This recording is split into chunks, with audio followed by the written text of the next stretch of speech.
ГСП онлайн. Городские новости сейчас.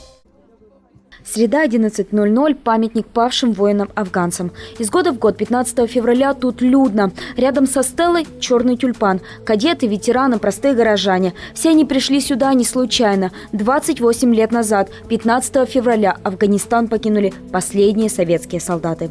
За годы кампании в этой стране пали почти 15 тысяч советских военнослужащих. Домой они возвращались в черных тюльпанах, самолетах с грузом 200 на борту. Не просто оказалось и тем, кто выжил. Пришлось заново учиться мирной жизни. И я вспоминаю свою первую учительницу, когда я пришел на дембель.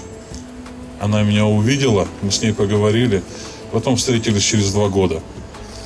Она мне говорит: Саша, ты совсем изменился, ты оттаял, ты потеплел во взоре и так далее. Ты когда пришел с Афганистана, был как затравленный зверек. Говорит, на все реагировал, все резко. Ну, что делать? Мы жили там, война заставила нас быть такими.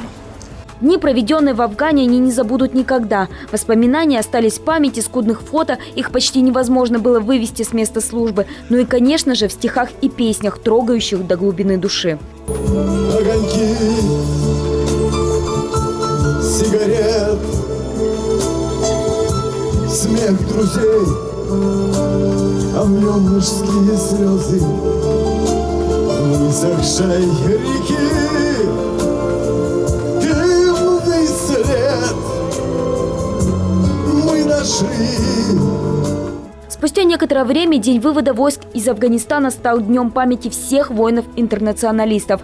Тех, кто был в Чечне, пусть и российской, но такой враждебной, еще пару десятилетий назад, во Вьетнаме и Анголе. Всех тех, кто теперь несет звание русского воина в Сирии. Всех тех, кто на каждом митинге повторяет, лишь бы не было больше войны, укладывая четное число красных гвоздик на холодный мрамор мемориалов в честь своих сослуживцев.